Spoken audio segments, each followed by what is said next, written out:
Hello students. इस lecture में हम डिस्कस करने वाले हैं कि कैसे हम थियोडोलाइट की हेल्प से हॉरिजॉन्टल और वर्टिकल एंगल्स को मेजर कर सकते हैं। As we all know, theodolite को यूज किया जाता है हॉरिजॉन्टल और वर्टिकल एंगल्स को यूज करने के लिए। हम कैसे थियोडोलाइट से इन एंगल्स को मेजर करते हैं, वन बाय वन हॉरिजॉन्टल और वर्टिकल एंगल को डिस्कस करते हैं।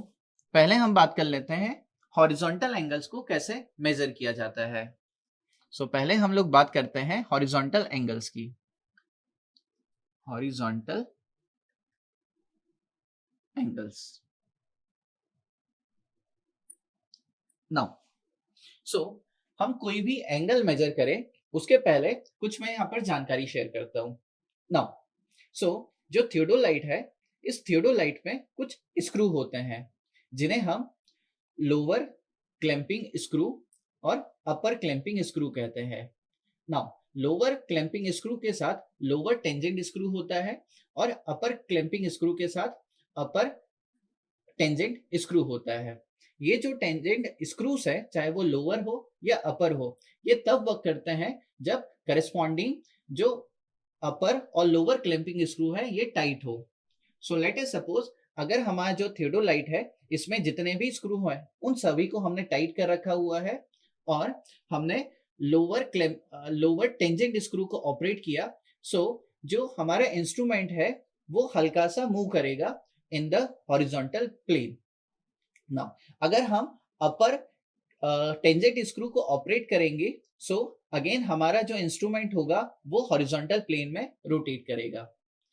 नाउ हॉरिजॉन्टल एंगल्स को हम मेजर करते हैं in lower clamping screw, upper clamping screw, upper tangent screw और लोअर टेंजेंट स्क्रू को ऑपरेट करके।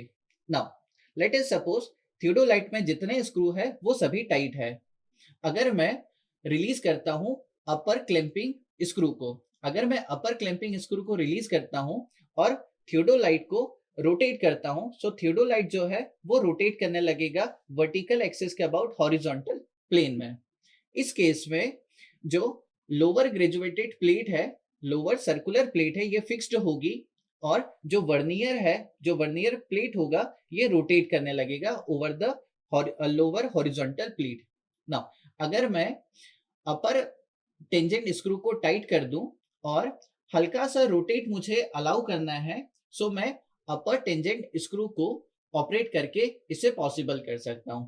एज सिमिलर, अगर मैंने अपर टेंजेंट स्क्रू को टाइट कर दिया, अपर क्लैंपिंग स्क्रू को टाइट कर दिया, नाउ अब अगर मैं लोअर क्लैंपिंग स्क्रू को रिलीज करता हूं, देन अगर मैं थियोडोलाइट को रोटेट करता हूं, थियोडोलाइट वर्टिकल एक्सिस के अबाउट हॉरिजॉन्टल प्लेन में रोटेट होने लगेगा। नाउ अब की बार जो दोनों प्लेट थी वो एक दूसरे के रिलेटिव रोटेट नहीं करेगी। यहाँ पर दोनों प्लेट यानी लोअर प्लेट और अपर प्लेट यानी वर्नियर प्लेट, लोअर प्लेट यानी मेन स्केल, ये दोनों साथ में रोटेट करने लगेंगी। नाउ दोनों ही केस में जब हम अपर क्लैंपिंग स्क्रू को रिलीज करें या लोअर क्लैंपिंग स्क्रू को रिलीज करें, जो टेलीस्कोप होगा वो रोटेट करेगा वर्टिकल एक्सिस के अबाउट हॉरिजॉन्टल प्लेन में। नाउ हॉरिजॉन्टल एंगल को कैसे मेजर किया जाता है उसे हम डिस्कस करते हैं। हॉरिजॉन्टल एंगल को मेजर करने के लिए हमारे पास दो मेथड है। पहली मेथड, इसे कहा जाता है method of repetition. Method of repetition. Now जैसे कि नाम में ही समझ में आ रहा है, यहाँ पर हम रिपीटिशन करने वाले हैं एंगल की मेजरमेंट की। इस केस में हम किसी एंगल को दो या दो से अधिक बार मेजर करते हैं। लेट अस सपोज एक केस लेते हैं। हमने कोई दो सर्वे लाइन यहाँ पर कंसिडर करी। लेट अस सपोज ये स्टेशन है ए, ये हो गया स्टेशन ओ और ये हो गया स्टेशन बी। स्टेशन ए पर हमने रेंजिंग रॉड लगा दिया, let us suppose station B पर भी रेंजिंग रॉड हमने लगा दिया और स्टेशन ओ पर हमारा इंस्ट्रूमेंट प्लेस है। मेथड ऑफ रिपीटिशन में हमें क्या करना है, ये जो मैंने डायग्राम बना के दिखाया है आपको, ये हॉरिजॉन्टल प्लेन में है। हॉरिजॉन्टल एंगल को हम मेजर करेंगे इंस्ट्रूमेंट की हॉरिजॉन्टल सर्कुलर प्लेट पर। नाउ हमें यहाँ पर क्या करना है, इस एंगल को मेजर करना है between the A O survey line and B O survey line. इसके लिए हम क्या करेंगे, सबसे पहले हमारे इंस्ट्रूमेंट को स्टेशन ओ पर प्लेस कर देंगे। प्लेस करने के बाद हमारे इंस्ट्रूमेंट का टेम्परेरी एडजस्टमेंट किया जाएगा। एक बार टेम्परेरी एडजस्टमेंट हो जाएगा, उसके बाद हम क्या करेंगे, जो इंस्ट्रूमेंट है, जो हमारा थियोडोलाइट है, इस थियोडोलाइट की जो लोअर क्लैंपिंग स्क्रू होगा इसे रिलीज करेंगे। इसे रिलीज करेंगे और जो टेलीस्कोप है इसे हम रोटेट करेंगे और कॉन्साइड कराएंगे स्टेशन ए पर लगी रेंजिंग रॉड के साथ। नाउ एक बार ये कॉन्साइड हो जाता है, उसके बाद लोअर क्लैंपिंग स्क्रू को टाइट कर दिया जाएगा। नाउ अपर क्लैंपिंग स्क्रू को अब हम रिलीज करेंगे और जो हमारा इंस्ट्रूमेंट इसमें जो वर्नियर स्केल है, इसके इंडेक्स मार्क को जो लोअर ग्रेजुएटेड प्लेट है उसके 0 के साथ कॉन्साइड करा लेंगे। नाउ एक बार ये हो जाने के बाद अपर क्लैंपिंग स्क्रू को हम टाइट कर देंगे। अगेन लोअर क्लैंपिंग स्क्रू को हम रिलीज करेंगे और स्टेशन ओ पर रखे इंस्ट्रूमेंट के साथ टेलीस्कोप के थ्रू स्टेशन ए पर रखे रेंजिंग रॉड को अगेन हम कॉन्साइड कर लेंगे। एक बार कॉन्साइड हो जाने के बाद लोअर क्लैंपिंग स्क्रू को हम टाइट कर देंगे। अब क्या किया जाएगा, अब हमारा टेलीस्कोप जो है वो स्टेशन ए पर लगे रेंजिंग रॉड के साथ कॉन्साइड हो चुका है। नाउ अगर हल्का सा हमें मूवमेंट चाहिए तो हम क्या करेंगे, जो लोअर टेंजेंट स्क्रू है उसे ऑपरेट करके एग्जैक्टली स्टेशन ए पर लगी रेंजिंग रॉड को हम कॉन्साइड करा लेंगे। इसके बाद क्या किया जाएगा, इसके बाद हम अपर क्लैंपिंग स्क्रू को रिलीज करेंगे और जो टेलीस्कोप है उसको क्लॉकवाइज डायरेक्शन में टुवर्ड द स्टेशन बी हम रोटेट करेंगे। नाउ एक बार हम इसे जब रोटेट करेंगे सो जो हॉरिजॉन्टल सर्कल है वहां पर हम जो यहाँ पर स्लॉट्स बने हैं स्केल ए और स्केल बी, सो स्केल ए पर हम इस एंगल को मेजर कर लेंगे। लेट अस सपोज ये एंगल जो निकल के आ रहा है थीटा ए निकल के आ रहा है after the considering of station B जिस पर रेंजिंग रॉड लगा हुआ है। नाउ सो हमने यहाँ पर थीटा ए को स्केल ए पर रीड कर लिया जो कि हॉरिजॉन्टल सर्कल प्लेट पर अटैच है। इसके बाद क्या किया हमने, अब हमने स्टेशन बी पर जब एंगल को मेजर किया उस समय लोअर क्लैंपिंग स्क्रू को टाइट कर दिया था। इसके बाद हम क्या करेंगे, जो लोअर क्लैंपिंग स्क्रू है ना, लोअर क्लैंपिंग स्क्रू को रिलीज करेंगे, इंस्ट्रूमेंट को क्लॉकवाइज डायरेक्शन में अगेन यहाँ जो बी वाली लाइन के साथ एक कॉन्साइड था इसको अगेन हम लेकर आ जाएंगे वापस की इनिशियल पोजीशन में, यानी कि जब कॉन्साइड कर रखा था स्टेशन ए के साथ।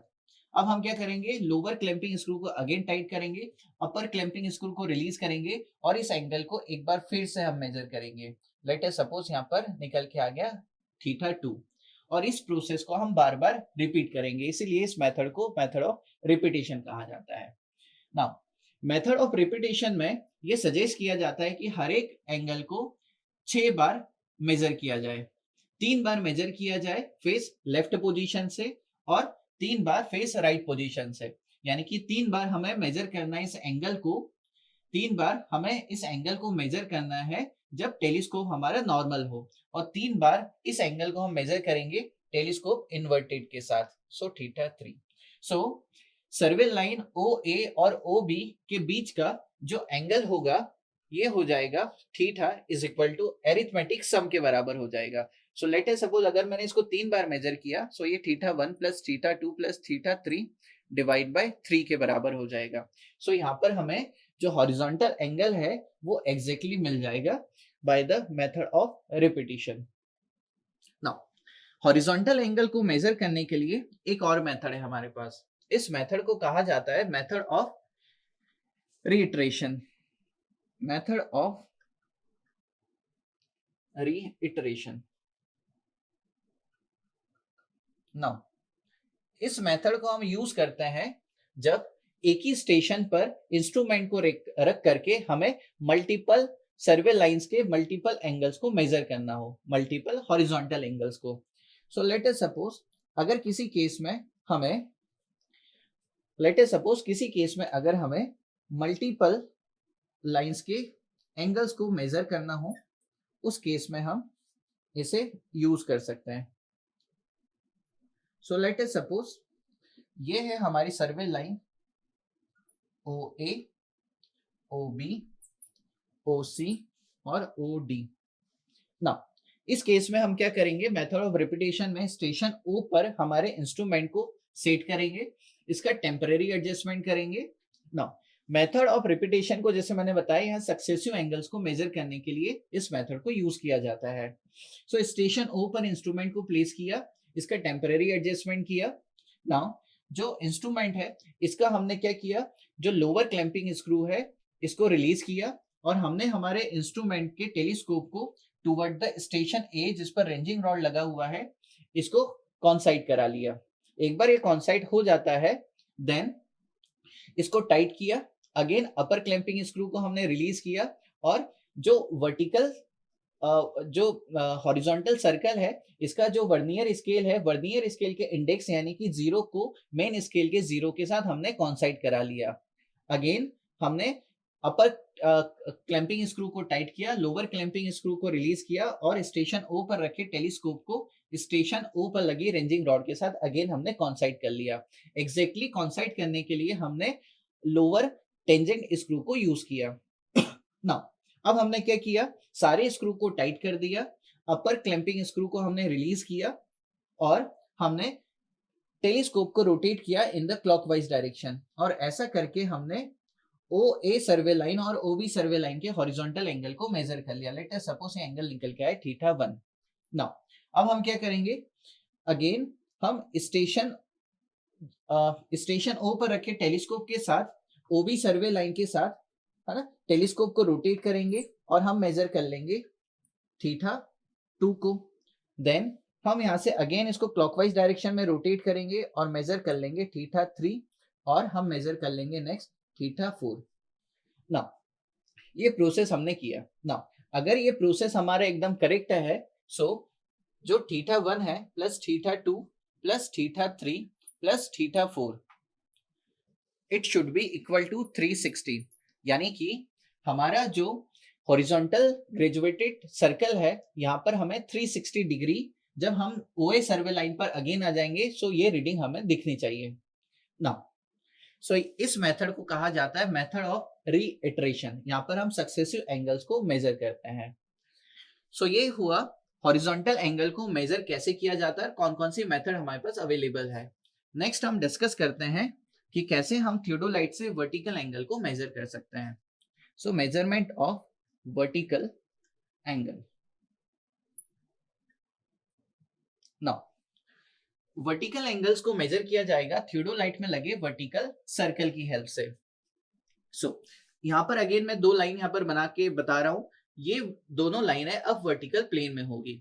सो वर्टिकल एंगल बेसिकली वो एंगल हो जाएगा जो हॉरिजॉन्टल लाइन और लाइन ऑफ साइट के बीच में होगा। सो लेट अस सपोज किसी स्टेशन ओ पर हमारा इंस्ट्रूमेंट प्लेस है, ये हमारी हॉरिजॉन्टल लाइन है और ये लाइन है हमारी लाइन ऑफ साइट और हमें इस एंगल को मेजर करना है।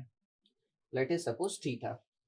नाउ सो जब हम हॉरिजॉन्टल लाइन के ऊपर लाइन ऑफ साइट को मेजर करेंगे इस एंगल को कहा जाएगा एंगल ऑफ एलिवेशन।